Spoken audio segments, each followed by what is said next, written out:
Hi, I'm Myra Castro. Birds that were disintegrating in midair due to a solar death ray causes a massive power project to shut down in the desert near Las Vegas. And Santa Barbara residents are split in a fight regarding a pipeline permit transfer for a local oil project. Hi, I'm David Compton. If you're a business owner and you've been thinking about putting in an electric vehicle charging station for your customers, well, your ships come in, as Fast Track California is doling out $55 million in funding.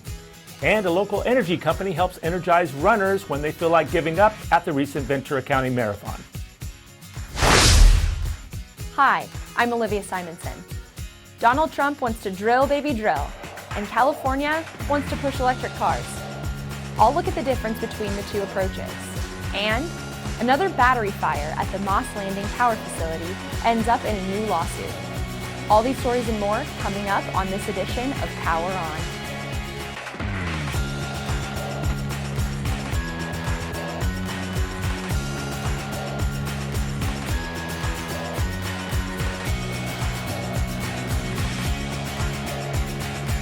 This episode of PowerON is brought to you by Cal NRG, bringing you the local energy you depend on today while leading the way to the energy future we all want for tomorrow.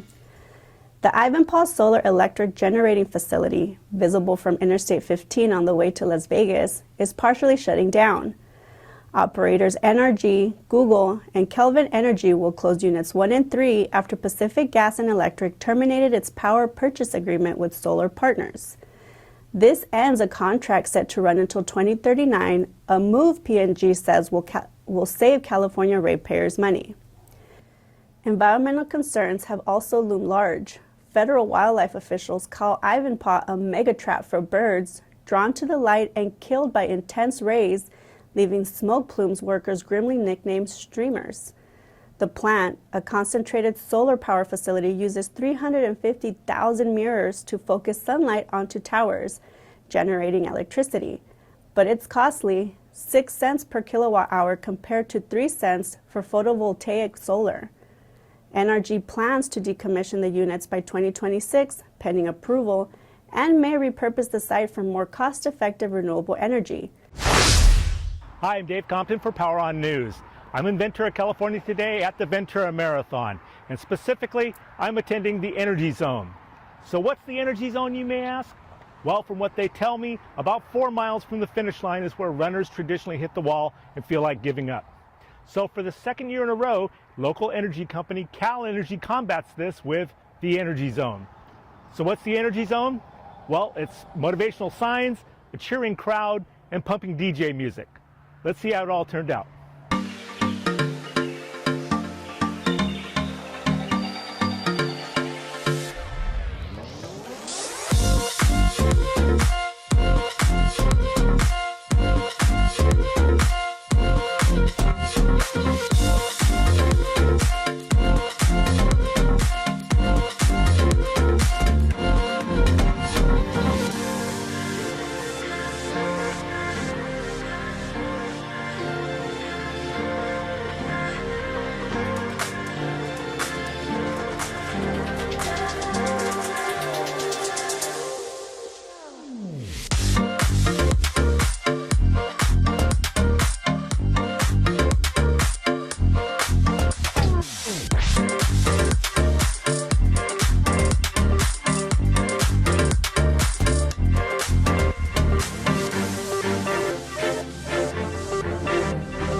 California and America's president could not be more polar opposite.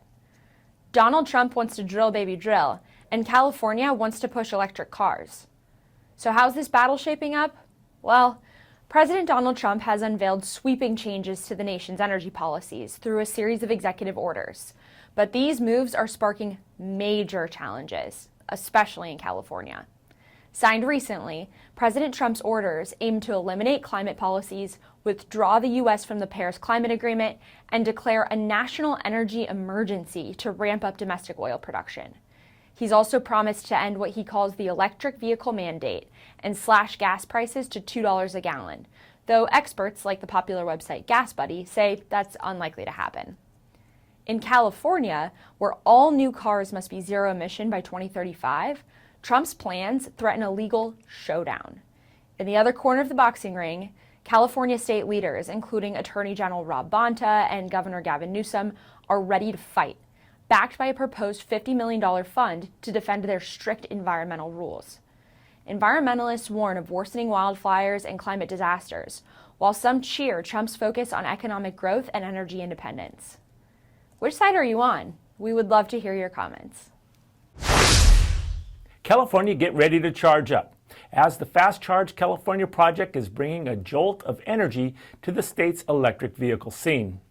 Starting in July of 2025, this initiative, part of California Electric Vehicle Infrastructure Project, will roll out a whopping $55 million in funding to install DC fast charging stations at businesses and public spots statewide. Here's the charge for the funds.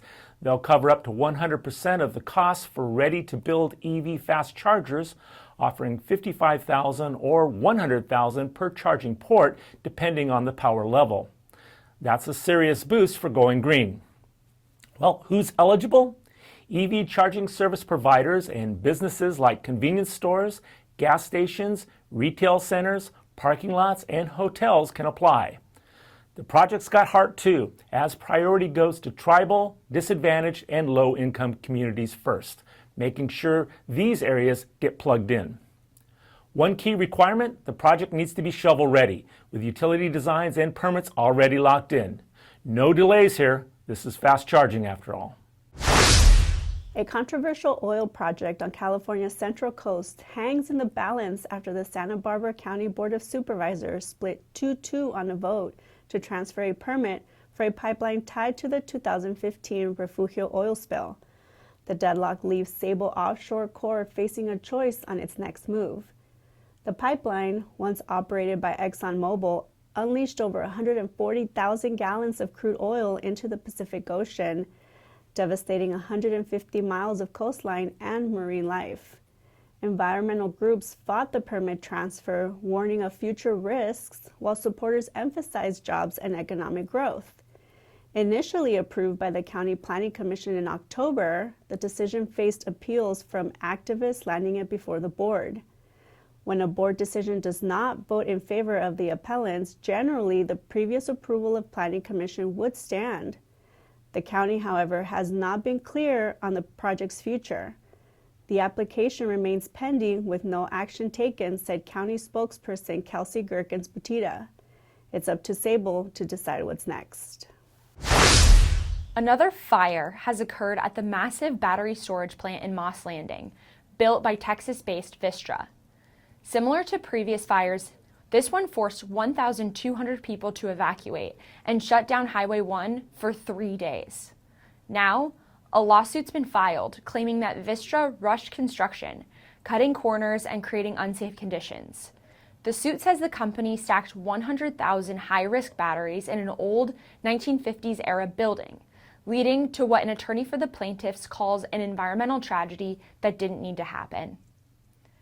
The blaze spread toxic smoke across Monterey and Santa Cruz counties, though Vistra insists air and water tests show no public health risks.